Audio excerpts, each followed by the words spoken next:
नाजरीन आदाब, मैं रिदा खानम आपका खैर मकदम है सियासत टीवी के program special program review of newspaper में। सियासत टीवी आपके लिए लेकर आया है अखबार से रिलेटेड एक प्रोग्राम जिसमें हम आपको आज के अखबारात की अहम खबरों के बारे में बताएंगे। इसमें लोकल, नेशनल और इंटरनेशनल खबरों पर डिस्कशन करेंगे और आपको अहम खबरों की जानकारी देंगे। हम इस प्रोग्राम में हर ज़रूरी खबर पर रोशनी डालेंगे, चाहे वो लोकल हो, नेशनल हो या फिर इंटरनेशनल। इस प्रोग्राम में हर खबर के तह तक जाएंगे, क्योंकि कुछ खबरें अखबार की सिर्फ सुर्खियां बनकर रह जाती हैं या फिर टीवी पर 2 मिनट की न्यूज़ ही हो पाती है, लेकिन हम आपको उन खबरों के बारे में तफसील से बताएंगे। इसी के साथ हमारे साथ ही मौजूद हैं आशर यासर। आपका खैर मकदम है इस प्रोग्राम में। तो सबसे पहले हम लोकल न्यूज़ पर नज़र डालेंगे, जो आज के अखबारात की सुर्खियां बना हुआ है कि तेलंगाना और आंध्र प्रदेश में बारिश के वजह से जीवन जो है अस्त व्यस्त हो गया है। इतनी ज़्यादा बारिश हुई है कि लोगों को काफ़ी मुश्किलों का सामना करना पड़ रहा है। और वहीं पर आज तेलंगाना में ऐसी खबर आई है कि 12 लोगों की मौत हो गई है बारिश के कारण। और वहीं पर जो राज्य के मुख्यमंत्री हैं रेवंत रेड्डी, उन्होंने लोगों से अपील की है कि वो घर में रहें और सेफ रहें, क्योंकि और इस वक्त जो है रेड अलर्ट जारी है। और वहीं पर कल जो है उन्होंने, हमारे जो देश के प्रधानमंत्री हैं, उन्होंने आंध्रा के और तेलंगाना के मुख्यमंत्रियों से बात की है और अमित शाह ने भी बात की है, जो हमारे देश के गृह मंत्री हैं, उन्होंने बात की है। उन्होंने हर संभव मदद देने का वादा किया है दोनों मुख्यमंत्रियों से। और इसी के सिलसिले में बोला है कि जो भी मदद की आपसे जो भी गुंजाइश रहेगी, हम आपकी मदद करेंगे। इसके बारे में आप क्या कहेंगे? बिल्कुल, जिस तरह से तेलंगाना और आंध्रा में बारिश हो रही है, उसमें आज भी बारिश का अलर्ट जारी किया गया और ये कहा गया है कि 9% ज़्यादा बारिश हो सकती है आज। और वहीं अगर हम जो बारिश हुई कल उसमें बात करें तो 6 ट्रेनें कैंसिल की गई हैं जो मतलब यहाँ पे आने जाने वाली हैं, और 9 ट्रेनों को जो है डाइवर्ट कर दिया गया है। तो कहीं ना कहीं देखा जाए तो बहुत ही ज़्यादा नुकसान होने के इम्कानात हैं, क्योंकि ये भी देखा गया कई जगहों पे पटरियों के नीचे की जो मिट्टी होती है वो चली गई है। और वहीं आंध्र प्रदेश में एक बिल्डिंग गिर गई है जिसमें आई थिंक एक इंसान की मौत हो गई है और 3 लोग घायल हो गए। इसी बीच राहत और बचाव का काम जो है वो बहुत ही ज़ोर शोर से चल रहा है, क्योंकि बहुत जगहों पे पानी भरा हुआ है, चाहे वो आंध्रा हो या फिर तेलंगाना, हर जगह इस तरह की स्थिति है। और आगे अब जो मतलब एक नई जो वो आई है एडवाइजरी, उसमें अगले 24 घंटे में 9% ज़्यादा बारिश होने के इम्कानात बताए गए हैं मौसम विभाग की तरफ से। तो कहीं ना कहीं जब भी इस तरह की सिचुएशन आती है तो उसमें चाहे वो सत्ता पक्ष हो या विपक्ष हो, दोनों मिलकर काम करते हैं। और इसी बीच एक खबर और आज अखबार में ली गई है कि जो बारिश से प्रभावित जगह हैं उनके बारे में यहाँ की जो पार्टी है, मुख्य विपक्षी पार्टी, उसके जो अध्यक्ष हैं, या कहा जाए कि आजकल जो है यहाँ के वो कहीं ना कहीं कार्यकारी अध्यक्ष हैं, उन्होंने कहा है कि इस टाइम में जो है केंद्र बहुत अच्छे से यहाँ पे जो है काम करे, क्योंकि ये जो है एक क्या बोलते हैं प्राकृतिक आपदा की तरह होती है। यहाँ पे लैंडस्लाइड भी हुई है और काफ़ी चीज़ें यहाँ पे गड़बड़ हो गई हैं। हालांकि राज्य सरकार ने शिक्षण संस्थानों को बंद करने का आदेश दिया है और आज देखा जाए तो कई स्कूल भी बंद हैं इसी सिलसिले में। और आईटी संस्थानों को भी उन्होंने बंद करने का उन्होंने वर्क फ्रॉम होम देने का आह्वान किया है। और इसी के साथ हम दूसरी खबर पर जो नज़र डालेंगे, वो खबर है कि जो महाराष्ट्र में 30 तारीख को जो धुले एक्सप्रेस है, उसमें जो एक वाकया हुआ था, उसमें एक 72 साल के एक बुजुर्ग थे, उनसे कुछ लोगों ने उनकी पिटाई की थी। उन पर आरोप लगाया कि वो एक डब्बे में मांस लेकर जा रहे थे और कुछ लोगों ने उनको घेर लिया। और वहीं दूसरी घटना पर अगर नज़र डालें तो हरियाणा के चरखी दादरी में एक शख्स की पीट कर हत्या कर दी। उस पर यह शक था कि उसने जो है मांस खाया है। और वो एक प्रवासी मजदूर था, बंगाल से आया हुआ था, प्रवासी मजदूर था।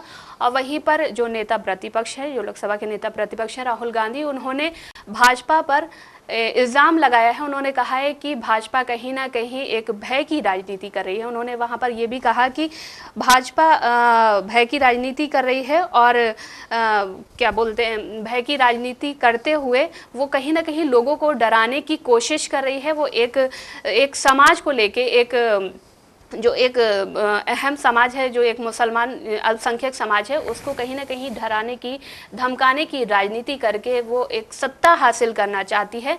और वहीं पर उन्होंने जो हरियाणा के सीएम हैं नायब सिंह सैनी, उन्होंने इस घटना के बारे में बोला कि ये काफ़ी निंदनीय घटना है, लेकिन जहाँ तक देखा जाए गौ माता से हमारा एक पवित्र रिश्ता है और लोग शायद उस चीज़ को बर्दाश्त नहीं करेंगे कि अगर इस तरीके की कोई घटना होती है, कोई बीफ खाता है, तो लोग उस चीज़ को बर्दाश्त नहीं कर पा रहे हैं। इसीलिए कहीं ना कहीं ये घटना हुई है।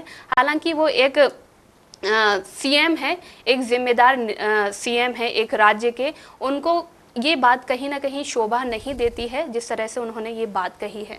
बिल्कुल रिदा, जिस तरह से देखा जाए हाल ही में देश में मुसलमानों के ख़िलाफ़ जो नफ़रत फैलाई जा रही है, उसमें कई मुसलमानों के घर गिराए जा रहे हैं, कई मुसलमानों को लिंच किया जा रहा है। और जिस तरह से आपने बोला कि नायब सिंह सैनी ने बोला है कि गाय हमारी जो है वो क्या मतलब माता है और अगर कोई उसका मांस खाएगा तो उसके ख़िलाफ़ इस तरह का होगा जो भी हुआ है। लेकिन आप जिन लोगों ने किया है उन पे भी एक्शन लीजिए, आप उन पे भी एक तरह की कमेटी बिठाइए, उन पे एक्शन लीजिए और उन पे कार्रवाई कीजिए, सख्त कानून बनाइए उससे रिलेटेड।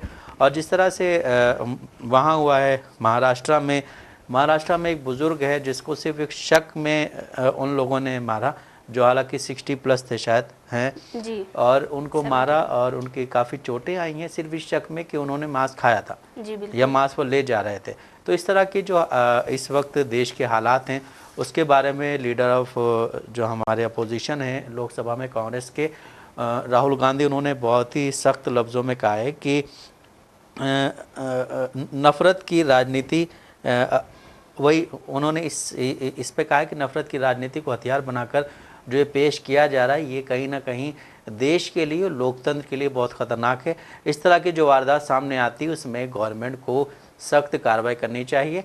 इस तरह के जितने भी लिंचिंग वाले केस आते हैं उसमें सरकार मूक दर्शक बनी बैठी रहती है, सरकार सिर्फ ये देखती है और जो उनके जिन लोगों ने ऐसा किया होता है उनको बाद में बरी कर दिया जाता है और जब वो बरी होकर बाहर आते हैं तो उन्होंने किसी न किसी पोस्ट पर उनको मतलब बीजेपी गवर्नमेंट जो है वो बिठा देती। तो देखा जाए तो इस वक्त मुसलमानों को भी थोड़ी सी मतलब देखा जाए तो हल्की एहतियात बरतनी चाहिए और जब इस तरह का माहौल है तो थोड़ी एहतियात बरतनी लाजमी भी, क्योंकि जान है तो जहान है। जी जी, जैसा कि आपने जिक्र किया कि भाजपा जो है, जो सत्ता पक्ष है, वो आरोपियों को कहीं ना कहीं बचाने की कोशिश करती है। यही के सिलसिले में एक जो खबर सामने आ रही है कि जो वाराणसी का IIT में जो BHU में जो एक छात्रा के साथ गैंगरेप हुआ था, तो उसके जो 3 आरोपी थे जो भाजपा के IT सेल से जुड़े हुए थे, उनमें से 2 को सशर्त जमानत दे दी गई है इलाहाबाद हाई कोर्ट से। और इसी पर जो यूपी के पूर्व मुख्यमंत्री थे अखिलेश यादव, उन्होंने कहीं ना कहीं उसकी निंदा की है। उन्होंने बोला है कि इसको बरी करने में इसके पीछे किसका हाथ हो सकता है। उन्होंने कहा है कि इसकी लचर पैरवी करने वाले कौन हो सकते हैं जो ऐसे अपराधियों को, ऐसे आरोपियों को ज़मानत दिलवा रहे हैं और उनको कहीं ना कहीं खुले में छोड़ रहे हैं कि जैसा कि लड़कियों के साथ, बच्चियों के साथ अपराध हो रहे हैं, महिलाओं के साथ अपराध हो रहे हैं। तो कहीं ना कहीं जिस तरीके से ये ज़मानत दे दी जा रही है, लोगों को बहुत अच्छे से उनका स्वागत किया जा रहा है, तो कहीं ना कहीं उनके मन में एक खौफ ना होकर उनके मन में ये हो रहा है कि हाँ, हम कहीं ना कहीं हम छूट जाएंगे इन सारी चीज़ों से, क्योंकि हम एक सत्ता पक्ष के साथ जुड़े हुए हैं। तो हम कोई भी अपराध कर दें, कुछ भी कर दें, हम कहीं ना कहीं छूट जाएंगे और हमें उस चीज़ में बरी कर दिया जाएगा। और इसी को लेकर जो अखिलेश यादव हैं उन्होंने आपत्ति जताई है और उन्होंने भाजपा पर आरोप भी लगाया है। बिल्कुल, जिस तरह से देखा जाए तो करीब 7 महीने के बाद BHU में जो गैंग रेप हुआ था उसमें उन 3 में से 2 आरोपियों को छोड़ दिया गया है उनको। और ये तीनों जो हैं ये BJP IT सेल के थे और अगर देखा जाए तो हमारे जो यूपी के जो मुख्यमंत्री योगी आदित्यनाथ, वो हमेशा ये कहते हैं कि जो भी अगर कुछ गलत काम करेगा तो उसके खिलाफ हम सख्त कार्रवाई करेंगे। जी जी। लेकिन यहाँ पे वो तो आप ही के IT सेल के थे, उनको बरी करवा दिया गया है। उसके बाद अखिलेश यादव ने एक बात और कही कि ये जो बरी किए गए हैं, इससे कहीं ना कहीं देश में और राज्य में बच्चियां जो हैं उन पे गलत असर पड़ेगा। जी जी। और वो इस चीज़ से बहुत क्या बोलते हैं, एक दहशत में रहेंगी और वो भय का माहौल पैदा करेंगी। और वो जब निकलेंगे बाहर तो इन चीज़ों से बहुत ज़्यादा मतलब उनको क्या बोलते हैं, एक टेंशन रहेगी, घर वालों को भी टेंशन रहेगी। क्योंकि जब इस तरह के हालात होते हैं, अभी जैसे अभी जो केसेस हुए, चाहे वो कोलकाता हो या फिर महाराष्ट्र हो, और हालांकि ज़्यादा कोलकाता में जिस तरह से बीजेपी इस तरह का अभियान चला रही है, हर रोज़ वहाँ पे बंद किया जा रहा है, हर रोज़ वहाँ पे प्रोटेस्ट हो रहे हैं, हर रोज़ वहाँ पे जो ये बोला जा रहा है कि ममता बनर्जी खुद महिला होकर के इस तरह की वारदात में कोई एक्शन नहीं ले रही हैं, हालांकि वो ले रही हैं। तो अब योगी के ख़िलाफ़ क्यों नहीं इस तरह की बात की जा रही है? अब योगी के ख़िलाफ़ क्यों इस तरह के प्रोटेस्ट नहीं निकाले जा रहे हैं? अब योगी के ख़िलाफ़ क्यों ये नहीं बोला जा रहा है कि वो इस्तीफ़ा दें? यहाँ पे वो इस्तीफ़ा दें क्योंकि वो मतलब वहाँ की जो बीजेपी की IT सेल है उसी के वो बंदे थे और उनको बाहर कर दिया गया। इस तरह की वारदात देश में दिन पर दिन बढ़ती जा रही हैं। जिस तरह से अभी हमने पहले बोला कि देश में मुसलमानों के खिलाफ वारदात बढ़ रही हैं, उसी के साथ इस देश में इस वक्त बच्चियों और महिलाओं के साथ भी वारदात बहुत बढ़ रही हैं। इन दोनों चीज़ों पे सेंट्रल गवर्नमेंट हो या फिर स्टेट गवर्नमेंट हो, उनको बहुत ही कड़े कानून बनाने चाहिए और जो भी इस केस में मुलविस होता है उसको उस पर सख्त कार्रवाई होनी चाहिए।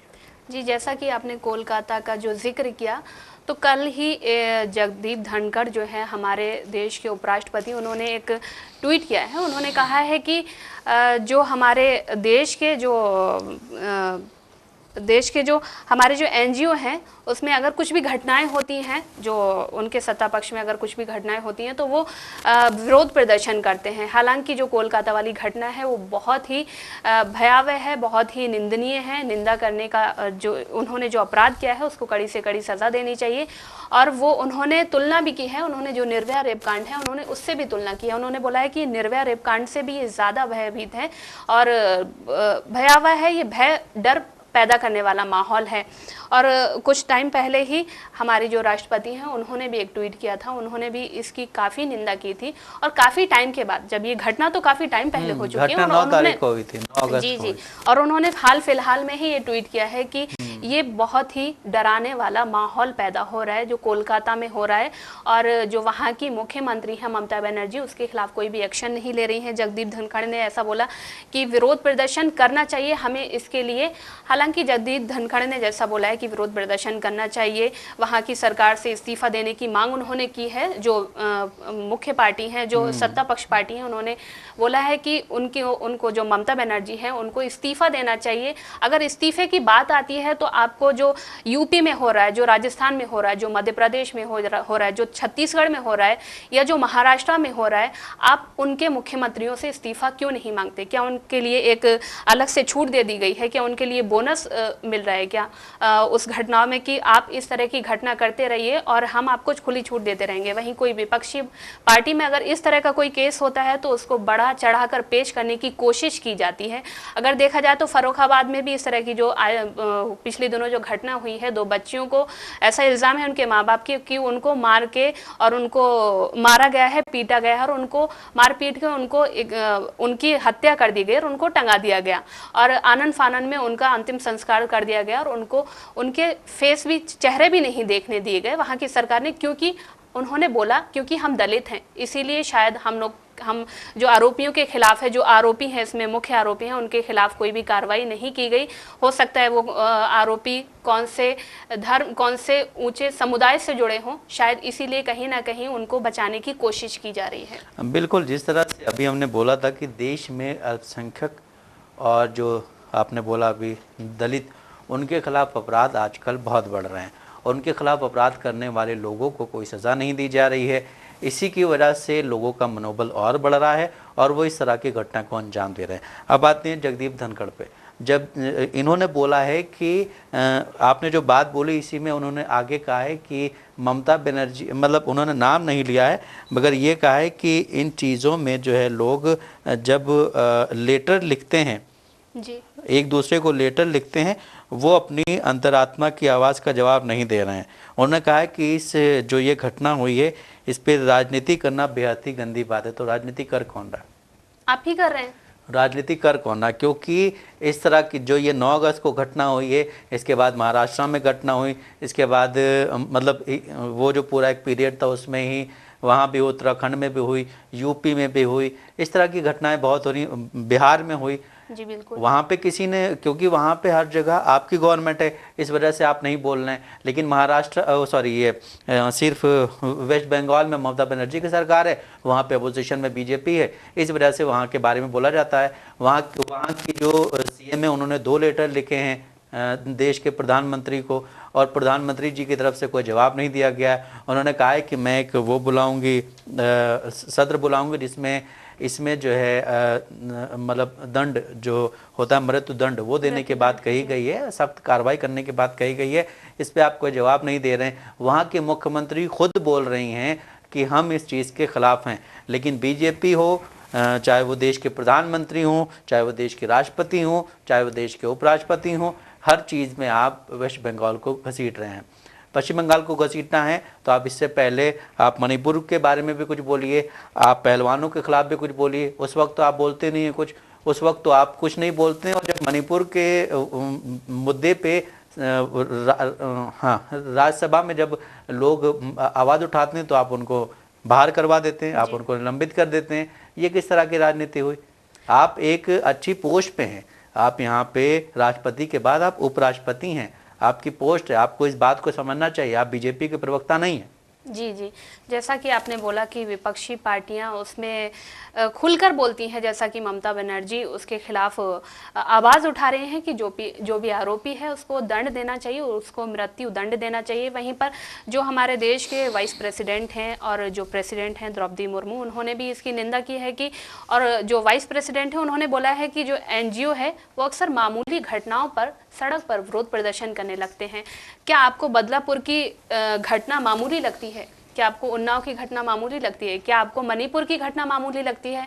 हालांकि एक वरिष्ठ पत्रकार हैं, उनका मैं नाम नहीं लेना चाहूँगी, उन्होंने कहा कि जब ये जगदीप धनखड़ का जो स्टेटमेंट आया था उन्होंने उस पर प्रतिक्रिया देते हुए कहा था कि जगदीप धनखड़ ने जो कोलकाता में जो रेप केस हुआ है, मर्डर केस हुआ है, उस पर उन्होंने खुलकर बात की और काफ़ी टाइम के बाद इस पर बात की।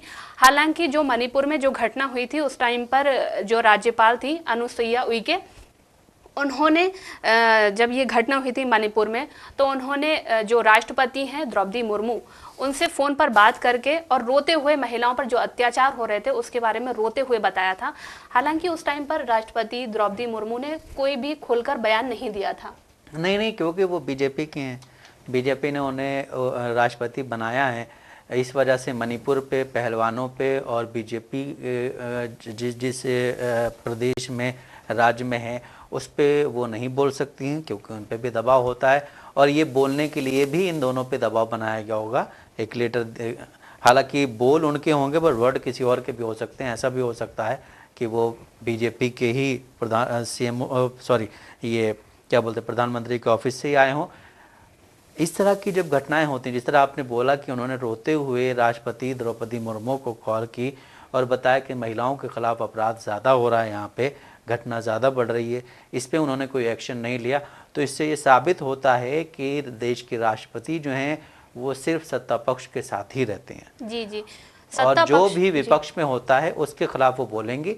इसी तरह आपने देखा होगा जो वीपी हैं जगदीप धनखड़, इनके बारे में जब इन्होंने सबको बाहर कर दिया था इस केस में, जब मणिपुर पे चर्चा हो रही थी उस वक्त बाहर कर दिया था, तो वहाँ पे एक टीएमसी के एमपी थे जिन्होंने एक क्या बोलते हैं मिमिक्री की थी इनकी। जी। उनके बारे में फिर ये बोला गया कि राहुल गांधी भी वहाँ खड़े थे, राहुल गांधी आपको भी शर्म आनी चाहिए, मैं एक किसान का बेटा, उस वक्त आप किसान के बेटे थे, बट देश में जब किसान प्रोटेस्ट कर रहे हैं उनके खिलाफ इतने आप जो हैं कुछ नहीं बोल रहे हैं, उनके खिलाफ लाठीचार्ज किया जा रहा है, आंसू गैस फेंके जा रहे हैं, वहाँ पे आप कुछ नहीं बोल रहे हैं। देश के पहलवानों के खिलाफ इतने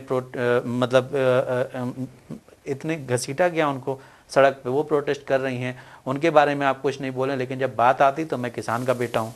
जी जी, जो एथलीट हैं, हमारे देश का भविष्य थे, उनको डिस्क्वालीफाई कर दिया गया। वो आज भी किसानों के साथ सड़कों पर बैठी हुई हैं। और अगर देखा जाए तो राष्ट्रपति जगदीप धनखड़ जो है, उपराष्ट्रपति सॉरी, उनके बारे में बात कर सकते हैं। और हालांकि जो मणिपुर के बारे में जो एक वरिष्ठ पत्रकार है, उन्होंने जो उनका जिक्र किया था कि जो उनकी राज्यपाल थी, उन्होंने उनके सामने रोते हुए उनसे बात की थी, राष्ट्रपति द्रौपदी मुर्मू से बात की थी। उस टाइम पर उन्होंने कोई एक्शन नहीं लिया था। और जब वो घटना हुई थी उसी वक्त उन्होंने उनको कॉल किया था। हालांकि 75 या 78 डेज के बाद वो वीडियो वायरल हुआ था। उसके बाद पूरे देश को पता चला था कि मणिपुर में क्या हो रहा है। इस पर उनको अगर राष्ट्रपति अभी बोल रही हैं तो उन्होंने पहले क्यों एक्शन नहीं लिया? आप क्या एक सत्ता पक्ष पर, सत्ता के अधीन होकर और एक अच्छे पद पर, एक ऊंचे पद पर बैठकर आप इस तरह की राजनीति कर रही हैं? कहीं ना कहीं आप एक जो सत्ता पक्ष है उसके लिए आप राजनीति कर रही हैं, ना कि जो अपराध हो रहे हैं, जो महिलाओं के खिलाफ अपराध हो रहे हैं या एक समुदाय के खिलाफ अपराध हो रहे हैं, आप उसके खिलाफ ना बोलकर आप एक सत्ता के लिए उनके अधीन होकर उनके लिए काम कर रहे हैं आप। बिल्कुल, आप इससे अंदाज़ा लगा सकते हैं जिस तरह से हमारे देश की जो राष्ट्रपति हैं वो और उपराष्ट्रपति, उन्होंने जिस तरह से इस केस को लेकर के बोला है, कोलकाता केस को लेकर के।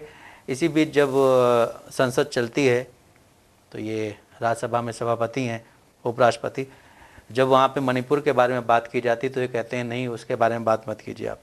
इसी तरह लोकसभा में जब चलती है सत्र, उस वक्त अगर कुछ बोला था कहते नहीं ये बात मत करो। क्या है ये आखिर?